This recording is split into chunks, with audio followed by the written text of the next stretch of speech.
নমস্কার, পশ্চিম মেদিনীপুর থেকে পুতুলের হোম কিচেনে আপনাদের সকলকে জানাই স্বাগত। আশা করি আপনারা সকলেই খুব ভালো আছেন, আমিও খুব ভালো আছি। আজকে আপনাদের তৈরি করে দেখাবো আমি গাজরের হালুয়া। তার জন্য আমি নিয়ে নিয়েছি, দেখুন কতগুলো কাজু বাদাম ভেজে রেখেছি, কিছু নিয়েছি কিশমিশ, আর এখানে নিয়েছি কিশমিশ আর কাজু বাদাম, আর কিছু অল্প একটুখানি চিনে বাদাম 10-12টা মতো ভেজে খোসাটা ছাড়িয়ে নিয়েছি। এগুলোকে একটু মিক্সিতে বেটে নেব, আর এগুলোকে একটু ভেঙে নিয়ে আমি এতে দেব, গাজরের হালুয়াতে দেব। আর এখানে গাজরগুলোকে ধুয়ে ভালো করে খোসা ছাড়িয়ে ধুয়ে নিয়েছি, তারপরে গ্রেট করে রেখেছি।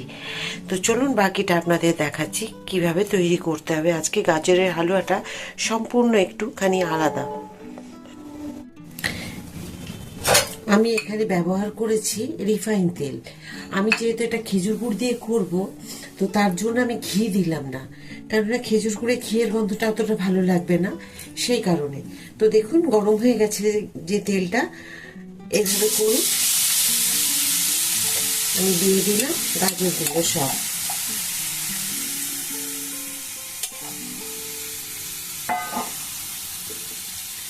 এবার এগুলোকে আমি একটু ভেজে নেব।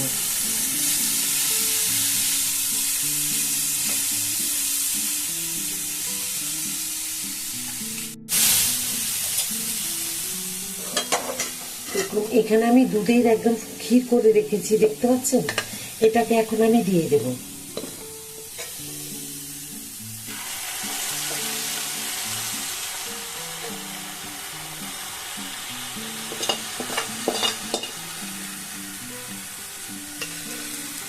বাকিটা এটা নেড়ে চেড়ে নেওয়ার পরে দেবো আবার। আর এখানে যে বাদাম আর কিশমিশ পেস্ট করে রেখেছি সেটা দিলাম, গুঁড়িয়ে রেখেছিলাম যেটা। এখানে এলাচ বা আমি তেজপাতা দেব না। খুব তাড়াতাড়ি খুব সহজেই হয়ে যাবে। আর গ্রেটার দিয়ে যখন গ্রেট করবেন একদম সরুটা দিয়ে করবেন, পাতলা পাতলা হবে, খুব তাড়াতাড়ি হয়ে যাবে। দেখুন এর মধ্যে একটুখানি জল বেরোবে এগুলো দেওয়ার পরে। এখন দিয়ে দেবো আমি খেজুর গুড়। এখন খেজুর গুড়ের সময়, যার জন্য আমি খেজুর গুড় দিয়ে দিলাম।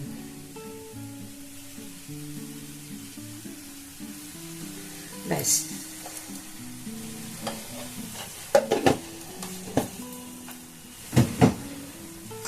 দিয়ে দিলাম কাজু আর কিশমিশ সব। এবারে মিশিয়ে নেব। বাকি যে দুধটুকু ছিল শর্ট তোলা, সেইটুকু দিয়ে দিলাম। এতে খুব ভালো হবে। দুধের যে আমি ফুটিয়ে রেখেছিলাম শহরের মতো করে, মানে ক্ষীর যেটা চাচিয়ে বলে, সেটাকে খুব ভালো হয়। এবার দিয়ে দেবো আমি একটুখানি গুঁড়ো দুধ, যে কোনো গুঁড়ো দুধ আপনারা ব্যবহার করতে পারেন।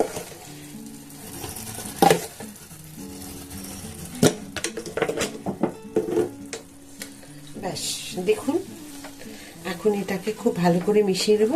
আর একটুখানি দেখুন জল ছেড়ে ছেড়ে আসছে, এই ওটার মধ্যে দিয়েই কিন্তু খুব সুন্দর হবে সেদ্ধ। আর আমি একদম লো ফ্লেমে এটাকে তৈরি করছি।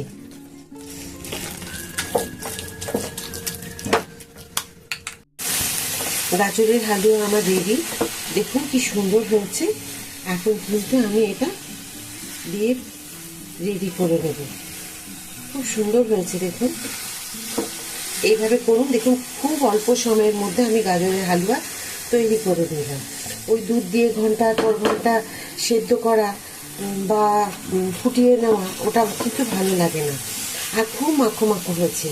আর আমি যে কাজু কিশমিশ আর চিনে বাদাম অল্পখানি বেটে মিক্সিতে দিলাম, অবশ্যই এটা করবেন, খুব সুন্দর হয়। ওর টেস্টটা কিন্তু একবার অন্তত তৈরি করে খেয়ে বলবেন, আমাকে কমেন্ট করবেন যে কেমন হয়েছিল। তো চলুন আমি এখন ঢেলে নিই অন্য একটা জায়গায়।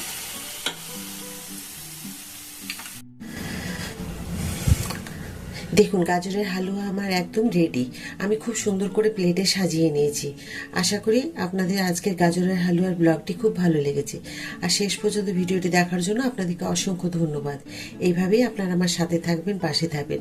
প্লিজ আপনাদেরকে প্রতিটা ভিডিও দেখার সময় আমি যেভাবে মনে করিয়ে দিই, লাইক সাবস্ক্রাইব করতে একদম ভুলবেন না। মনে করে লাইক সাবস্ক্রাইব আর শেয়ার করে দেবেন। নতুন নতুন বন্ধুরা যাতে আমার নতুন নতুন এই রান্নাগুলি দেখতে পারে, সেই জন্য বারবার আপনাদেরকে মনে করিয়ে দিই। তো আমি আরেকটা নতুন রান্না নিয়ে নতুন ভাবে আমি চলে আসব। আপনাদের সাথে আমার দেখা হবে আবার একটি নতুন রান্নাতে, নতুন ভিডিওতে। সবাই খুব ভালো থাকুন এই বলে আজকের এই ব্লগটি আমি শেষ করছি। নমস্কার।